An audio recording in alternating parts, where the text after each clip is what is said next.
this trip. This time we reheated some hot dogs, basically. But this is our last, like, meal. Yeah. We have PB&J too. Yeah, that's right. Our guesstimation is that we're going to get to Gateway, Colorado, which is on the other side of the mountains, in about, what are we guessing, like a couple hours? I said a few, because we'll probably want to stop.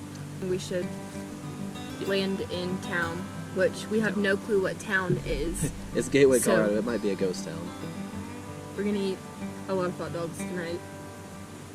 Hopefully that'll hold us sober. Well, I slept like a rock last night. It was the perfect temperature. It still is the perfect temperature. In this cool mountain. Today we have to make it a fair portion on the way back to Denver. We're gonna kind of take it slow, go out in the wilderness.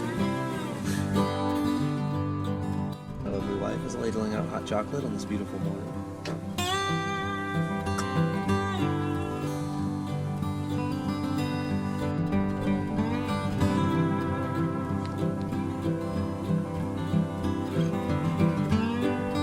A 100-mile run going on today. Underneath that rock, is that what you think? Yeah. The really awkwardly placed rock? Yeah. They said you'll make your find once you read this sign.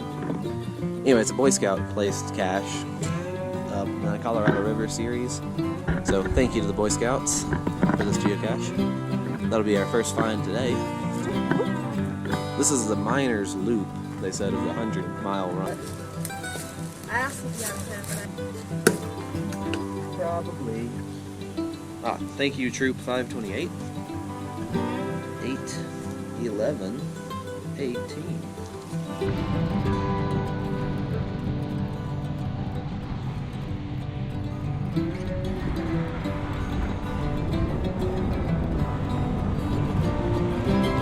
So we turned off of the Manti-La Sal loop.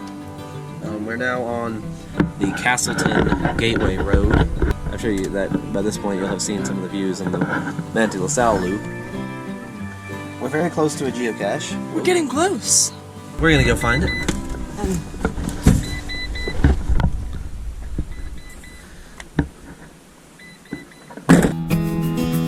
Manti-La Sal National Forest.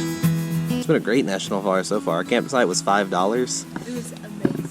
Great campsite, great lake. I got to see a deer. 2 of them. 2 deer. Or possibly the same deer twice. Hard to tell. Or that. And I almost got to pet a cow, but Alex was That's not a micro. It's all good. It's a thermos.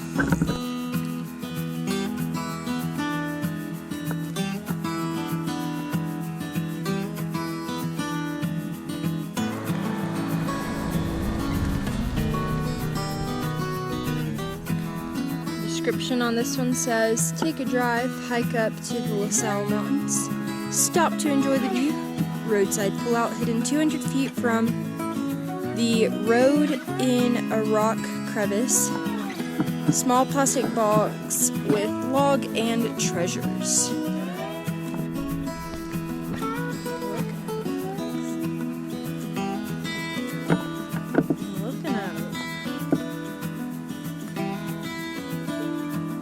You are getting close. So slow. I looked over here, saw this rock, and beneath it, a geocache. Well, we found our geocache. We had some issues finding it, but we found it. And it's called the Mountain View Camp Cache. Probably because of that.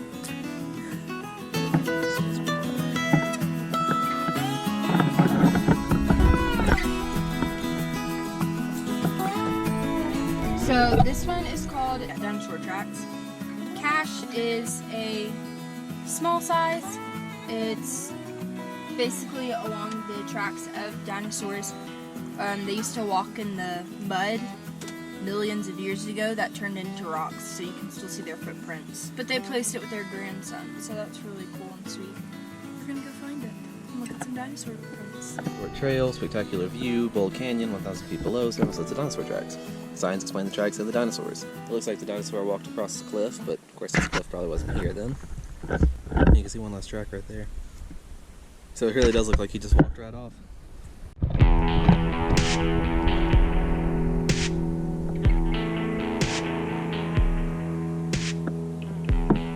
open ranges out here.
Official geocache. The sun's so bright. It is. But how did it go? It's good. The dinosaur tracks made me feel small. They were had big big animals. feet. It's kind of nice they're not around anymore, I think. Probably. I still think it would have been really cool. Yeah. I mean, we have alligators and they're scary. I'm That's sure true. they would be just like any of our scary animals that Yeah. leave them to their business. Somebody should bring them back. Maybe put them on some kind of small island and make a zoo out of it. Yeah, buffoon.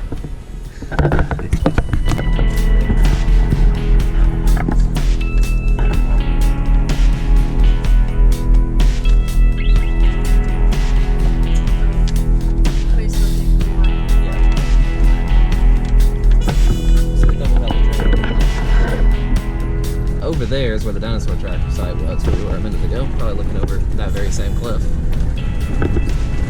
Now we're on a bumpy dirt road. Alright, well, I think we're about to look for our first DNF of the trip, but the last three finds, or last three people who looked for it, are DNFs. Hasn't been found in 2 years. Yeah. But the hint is it's under a set of 3 aspens behind 3 Kelly Sue aspens, so we'll look. We're gonna look. Go. Well, I read back on some of the activity logs, and it appears that this geocache was a ammo can. So we are led to believe that it should be in this area, but it's gone. On to the next one. Right. After driving through some lovely ponderosa pines and regretting our last did not find, 213 feet ahead, this geocache called Leaving Manti-La Sal National Forest. And about 200 feet ahead of us, there's a sign that says, Leaving Manti-La Sal National Forest. To quote SpongeBob, where is leaving Bikini Bottom?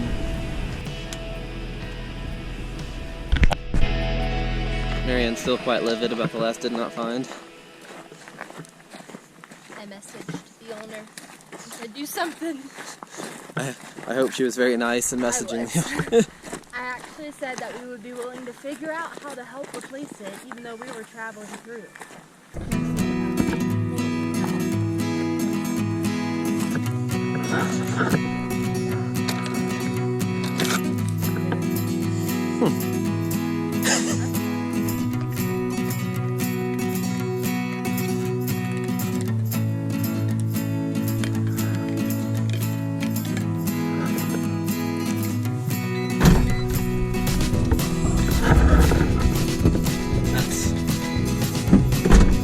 The next one is called Coyote, C-O-U-T, Colorado, Utah. It's on the Colorado-Utah line. 8 miles away as the crow flies.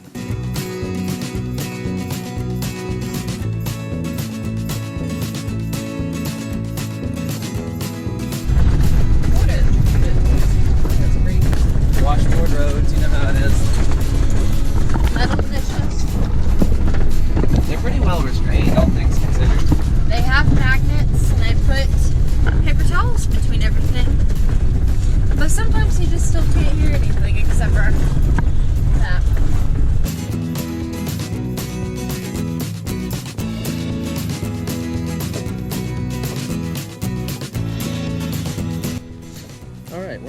Nevada, Utah line. There's no marking saying that's where we are. Geocache. Which is 80 feet ahead of us somewhere.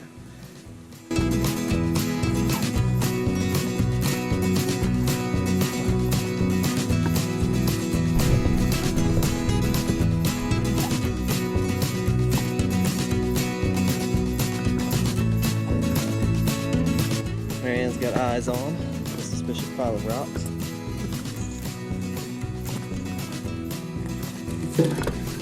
One ammo can.